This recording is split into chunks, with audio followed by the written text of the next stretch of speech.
Grand Rising family. It's Shay Seeking, and this is Not Your Mama's Bible Study, along with a little bit of his story live. So, on this channel, you guys know that are returning, that we take the biblical aspect and historical factors and kind of put them together to see where they stand when it comes to the Bible. Because for some reason, the timeline is not adding up. And we're doing a theory here on the channel that what if the Bible is not as old as you've been taught, and it's actually jam-packed with a lot of ancient American history.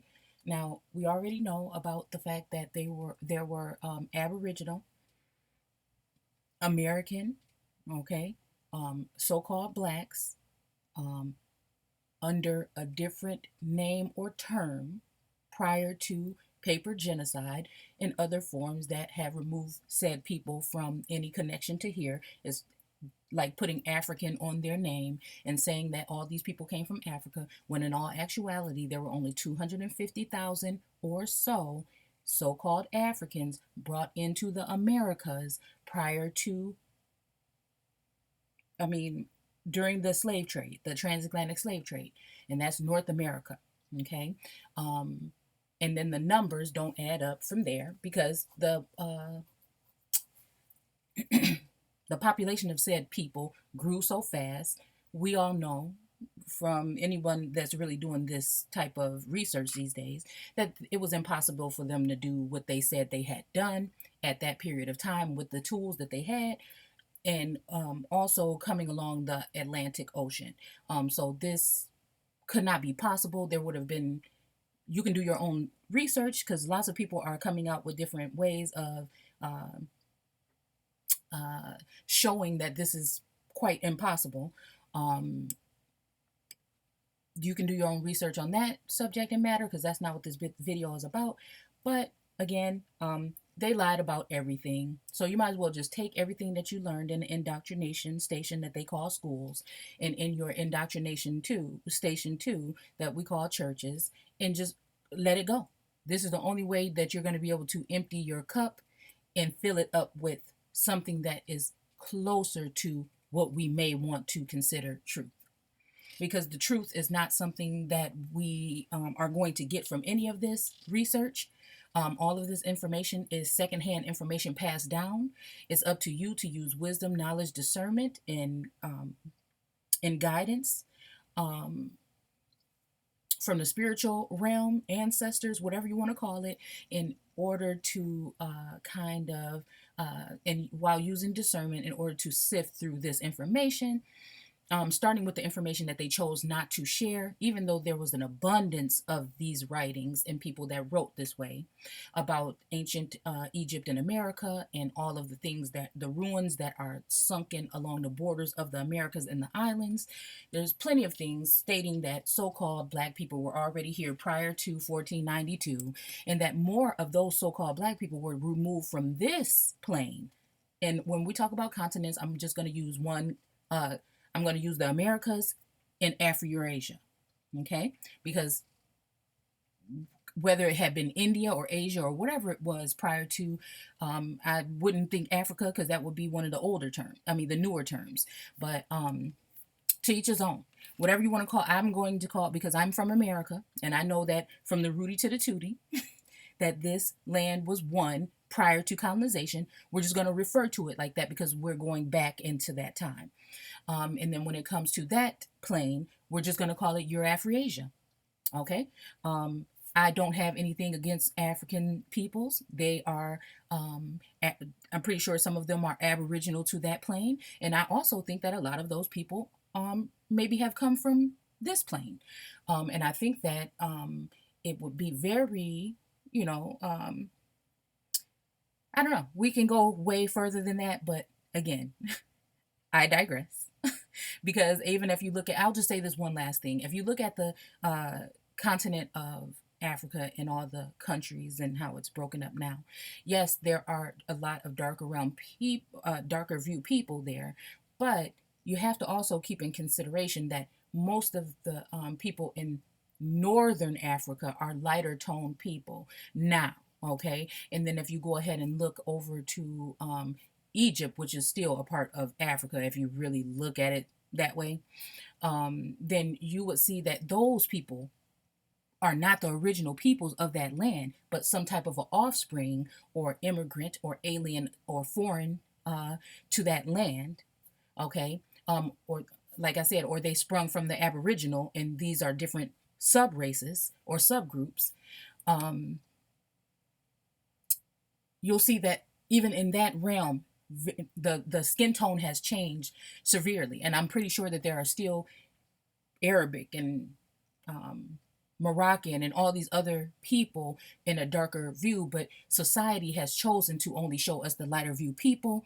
And it's just kind of sad how they, just like here in America, we're told that we're only a certain, in the 11 or 17% of the peoples here.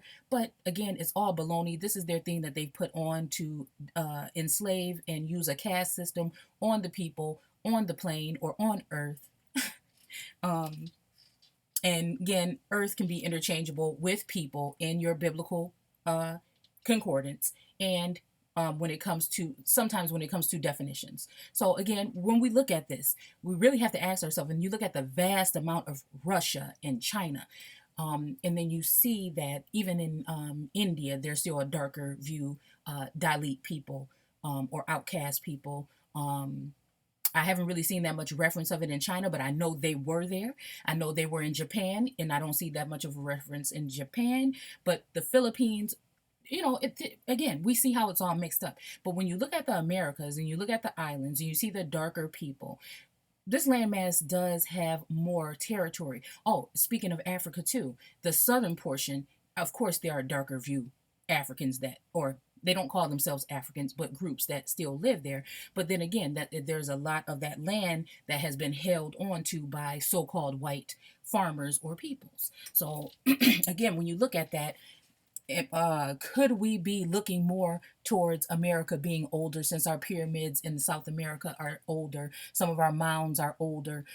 So are we looking at this as maybe America has people, the other continents, because we do have a point where Columbus and other people that were coming here, voyagers, were kidnapping people and bringing them back with them over to Eurafriasia, and sometimes bringing these peoples from the Americas, because they were afraid of revolts and things, and taking them down into the West Indies or different places. So again, we're getting off track here, but these things have been documented. Nobody's making this up in the air. And a lot of the text that we're receiving and going through is way older than what they've given you in your textbooks. Because remember, the people that want to keep you in this mind frame are the ones that are in charge of everything in your daily life, including your entertainment, on your television, including the banking system, including land ownership. So if you go ahead and look into the caste system, which is one of the oldest forms of slavery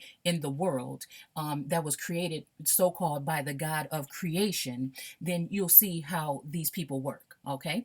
Only just go back into things that are less talked about our governing force that is here, and you'll be amazed. So again, or you can go on this channel. There's a couple of videos, on this channel. You can go ahead and look through them. Hit like if you like the content, and if you want to hear more, comment, whatever you want to do. But we're going to go ahead and get into this today. So I just had to go there a little bit because I'm trying to bring you guys somewhere. So if there's any video that, or any mini series or whatever I have on this channel, that you should maybe pay a lot of attention to and maybe stick through the whole video, even if it seems like I'm taking forever. Again, it took them forever to indoctrinate us and mind control and mass manipulate us to this level. It's going to take some time to unravel these things, okay? So just bear with me. If you have the time, go ahead and sit back and, take notes and do whatever you need to do. Maybe it can help you with your studies. So again, we're just going to go ahead and look into the book of Esther, because, and just to keep you guys in tune as to what I'm trying to do. I'm really not good with putting things together. I'm not good with electronics, and,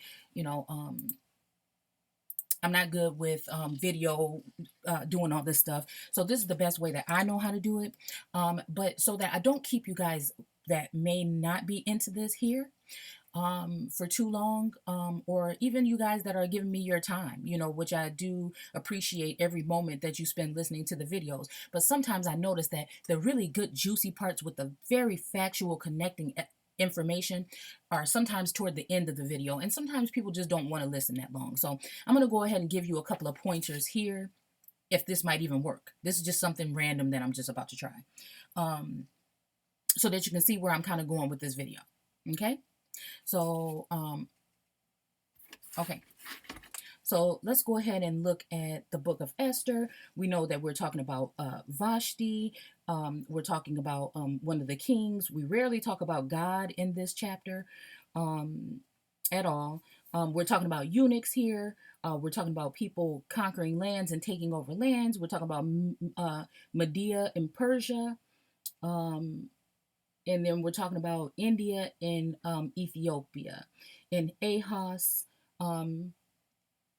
all types of things. Okay, this is just to bring you in for those of you that look or study the Bible or think you've been studying it all this time, and you probably know of it. It can jog you back to those texts. Okay, so let's see. So I've kind of like started this already, but then I went ahead and wanted to redo the video so we can bring more information in. But we're going to show similarities between the Beaver River Massacre, which has 3 different names. I'm not going to read them right now because we'll never get anywhere. The fact that we're talking about Limhi in the Bible and in the historical information about these Shoshone people. The fact that we're using Shoshone or Susan, S-U-S-A, or there's another way that they spell it in the biblical text. But again, this what started the whole thing. I was listening to Esther one day, and he kept saying Susan, but it sounded like he was saying Shoshone.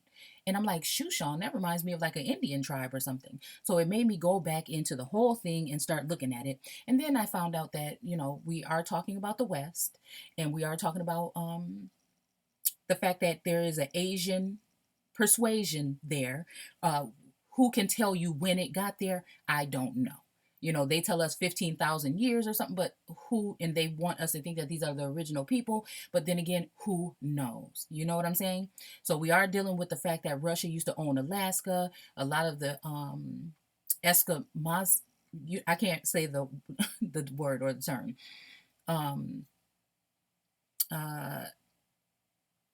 Indians or natives, okay, that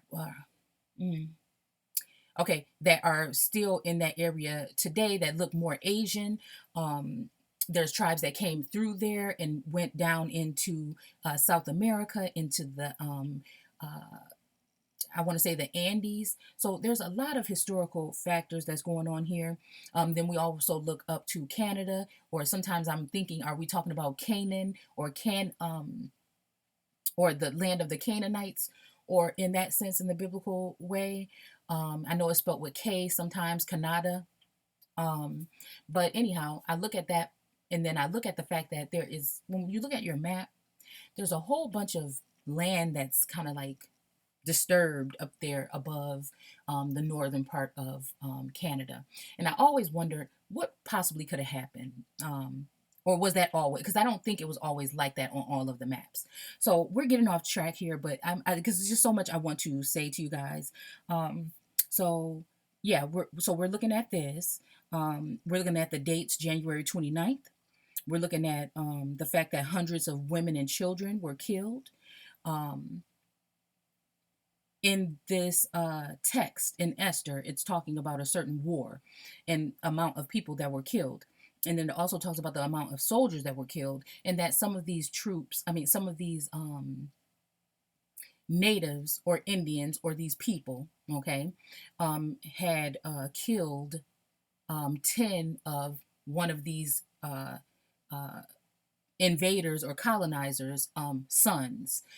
This happened in the biblical text. It also happened around this story.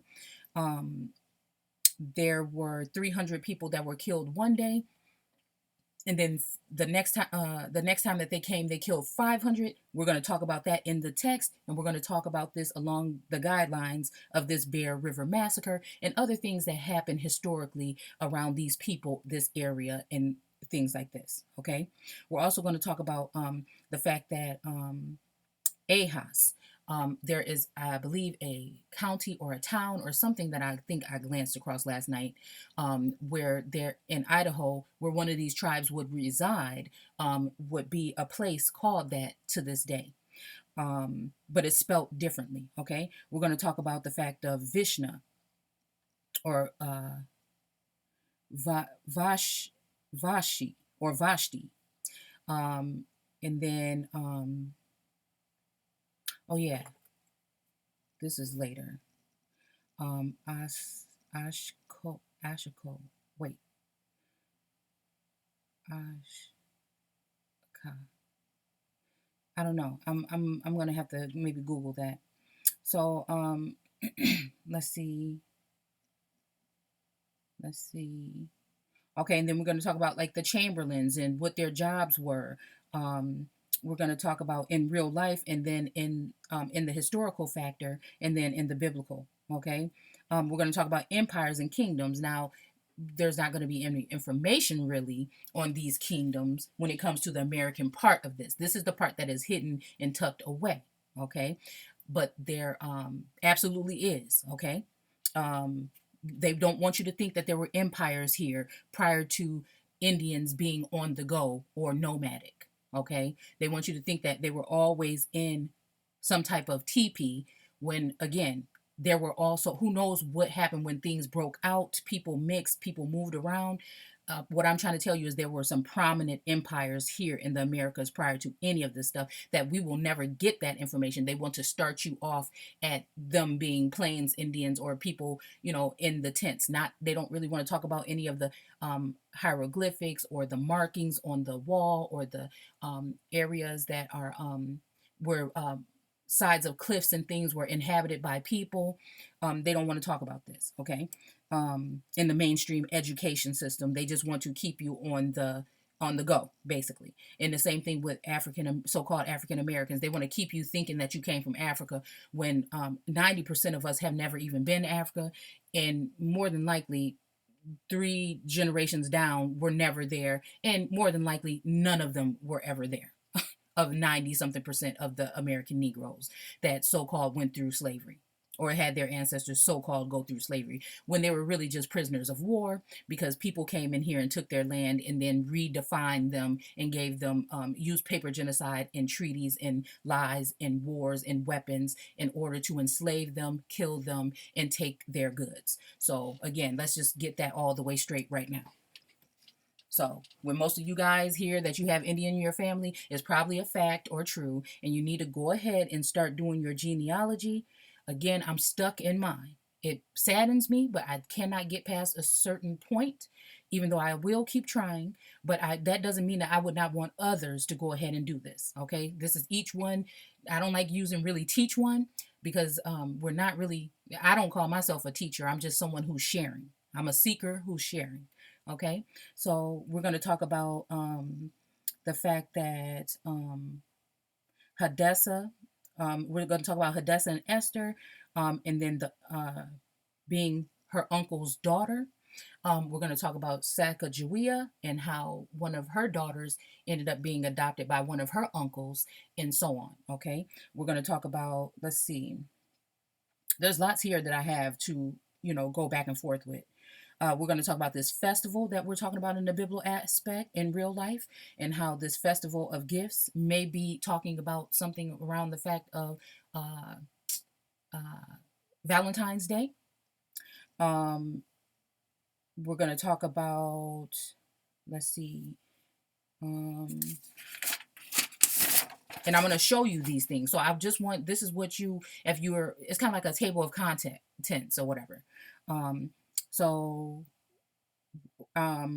so I did watch a little bit, probably like 30 minutes of the Book of Esther's movie, and I like to see the visual aspect too, because they'll throw in things in movies because again, these are not for your entertainment purposes only. they kind of are to show you things, but since you've been indoctrinated and you've been going to church and you've been taught to see things in this biblical aspect in a different way than what you're supposed to see it, that's just my opinion, okay? Then you're not going to be able to see it. So that's why I tell you guys that we have to unlearn what we've been uh, taught, okay? Taught to regurgitate, okay? And we have to empty the cup so that we can start filling it again. Now, you don't have to lose all that information. You might need some of that information to put these things together. But at the same time, make room for new. Do your own research. Don't let anyone keep deceiving us and telling us the portion that they want. Common sense will tell you if the people are still in charge today, you don't know half of what you need to know in order to mentally free yourself and your people. And just because they put a couple of people in front of you that look like you, that may not be you, okay, doesn't mean that those people are for you, okay? Okay, they're there to give you enough, but never give you a little bit, but not enough to free yourselves. And this is why we still are looking for leaders today, except for within, whether it's your biblical deities, okay, or your idols that you're not supposed to worship in the word anyway. And Jesus will be one, dead or alive in heaven, in the heavens, none of this stuff. Okay, so again, Mary, whoever. So let's go ahead and keep looking. So I was looking at the movie, and these are some pointers that I found there.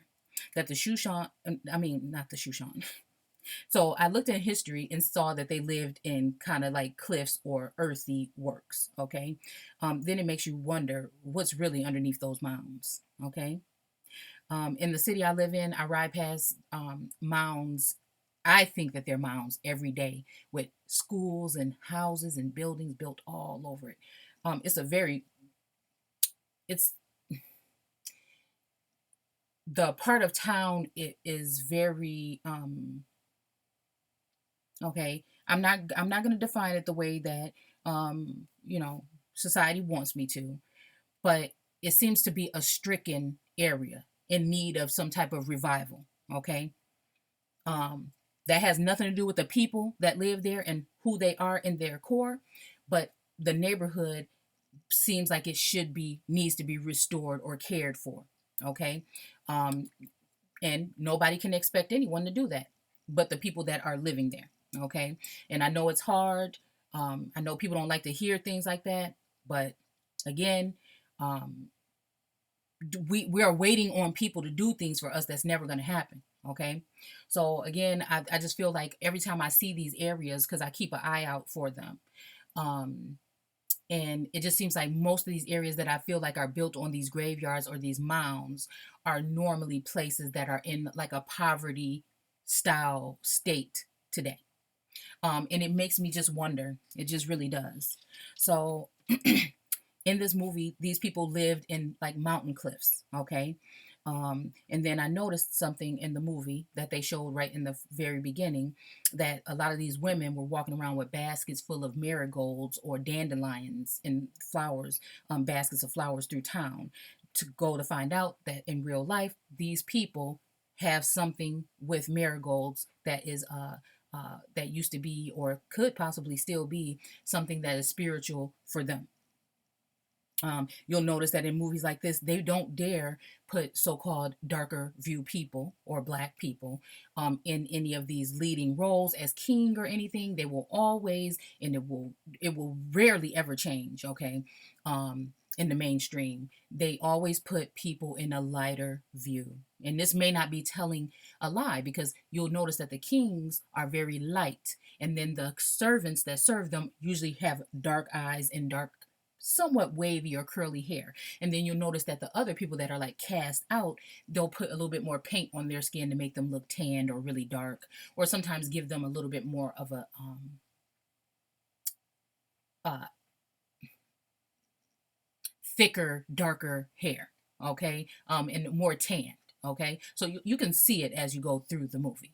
And then, like in this one, they got rid of the king and his wife, his pregnant wife, who later delivered a son, and gave him a symbol. Now, this symbol in this movie just looks just like the snake um, um, and the little symbol that is in the never ending story on that book. It also kind of reminds me, because it is like a swastika, like a wavy swastika with a snake symbol wrapped around it. Um, and if you look at that, also when they showed her giving birth underground, so now you're looking at the lords or the people of the underground. Also, was her son underground under a? It showed like a city that looked like it was underground, and then the next thing you know, the guy was underneath inside of some type of temple that was surely uh, flooded, okay, to the top. And he was in there doing business with someone. It was dark, like a dark world also. And when she was giving birth to that son that was supposed to come back and for revenge of the people or what happened in Esther, um, he would when she gave birth to him, there was just the swastika on the two podiums or the poles, and it looked like it was a empire that had been fallen. This is what the movie made it look like. Everything was dark and underwater and underground. So then, you think about those that are the dead or who died on that cross. Meaning, sometimes I feel like we're talking about the signature, um, in some instances. So okay. Anyway, so yeah, so that would be like a kind of like a Nazi sign, and then the fact that the Shoshone people were called the serpent people, then you have to go ahead and ask yourself, what are we talking about when we're talking about now in Genesis 1 or 2? In Genesis, okay? When we're talking about the serpent, and the woman, not Eve, but the woman, and her husband, and the fruit, not the apple, but the fruit.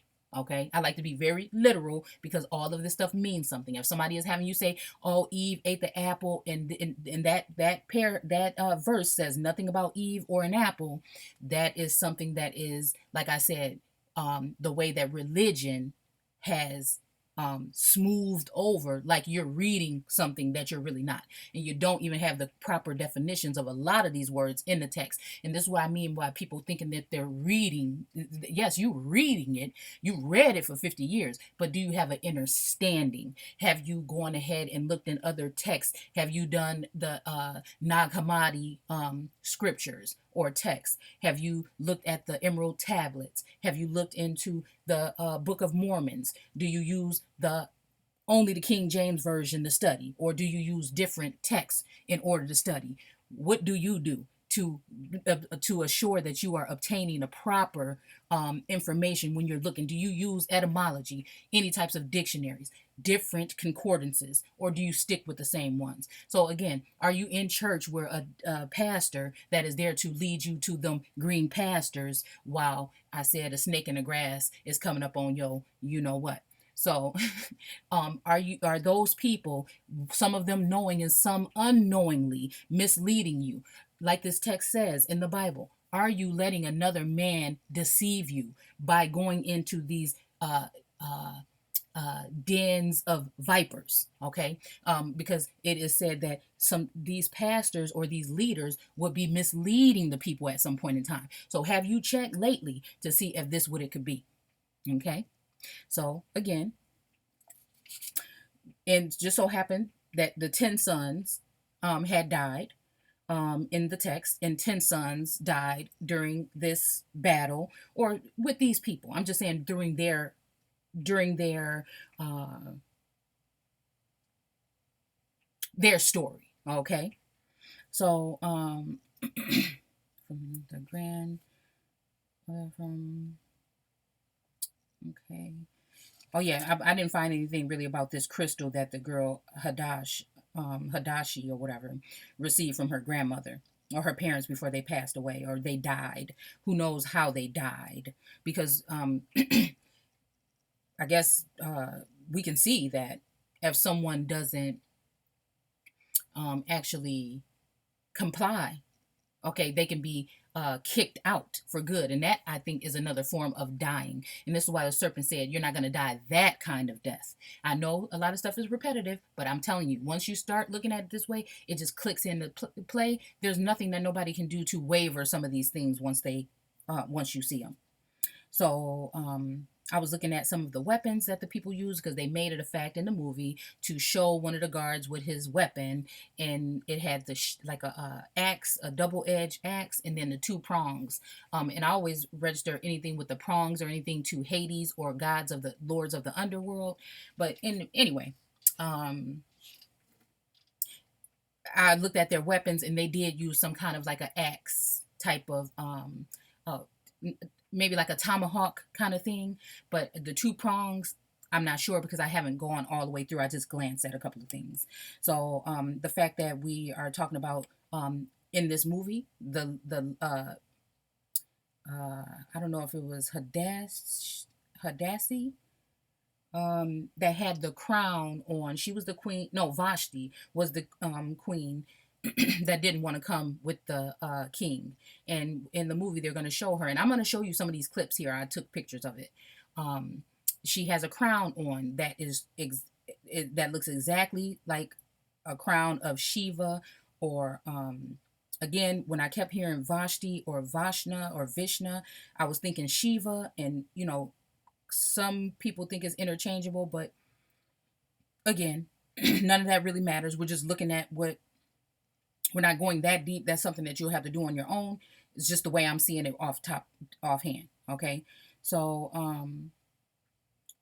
it was kind of funny when I did see that Shiva came up, and then that there is a temple of Shiva in the Grand Canyon. All of these things started to run through. Okay. So the Grand Canyon, we also know that somewhere in that area they found a statue. Now I tried to look for the article. I had it up on my Facebook group maybe about my Facebook probably about 4 years ago. I'm not gonna go back trying to find that thing. It's been there. Same thing with other things that were found in the Grand Canyon. So if you want to look at that. So I just want to show you a couple of pictures for those of you that want to stick around for the detailed view on this. I encourage you to do so, because sometimes we'll find stuff right live that I didn't see prior to.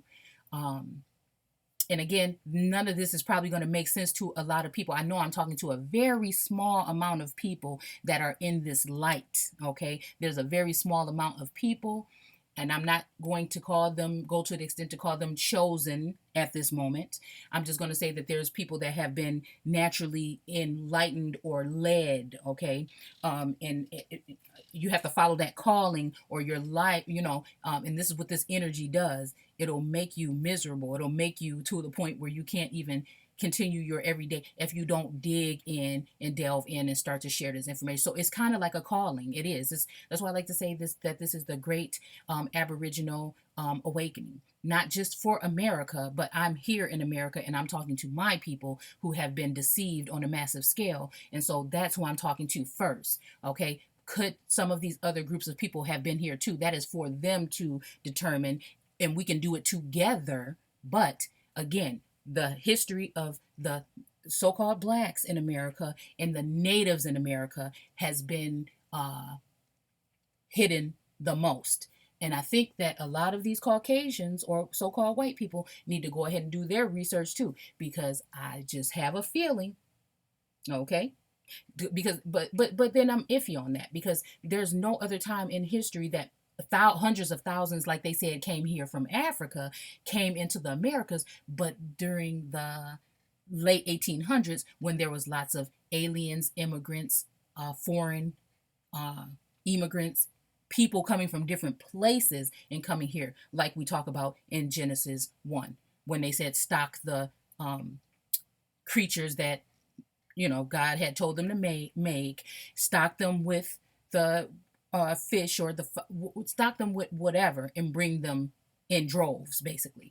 And you'll get that when you read it again. You'll get it in one. You'll see what I'm saying. If you care. Okay, so I think that was it.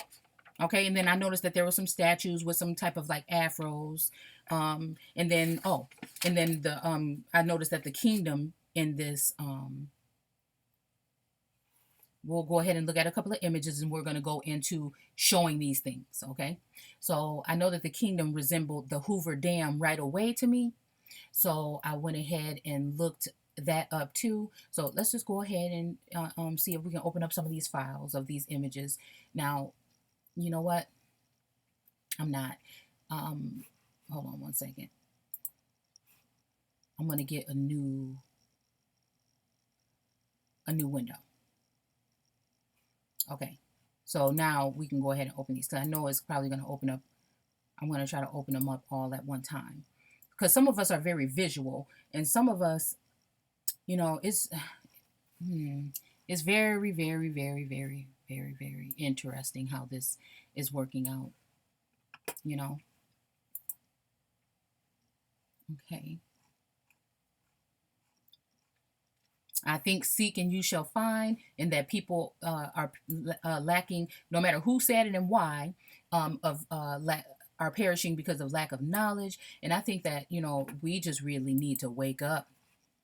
We really do. Okay. So let's go ahead and look at a couple of these screenshots that I took. So this is kind of like one of the I guess she's on the outskirts maybe. I'm seeing forts and all kind of stuff. I was just talking about the star forts with you guys, and what were they used for and what not, and the fact that even in here they're talking about opening up the gates and stuff like this. So, you know, very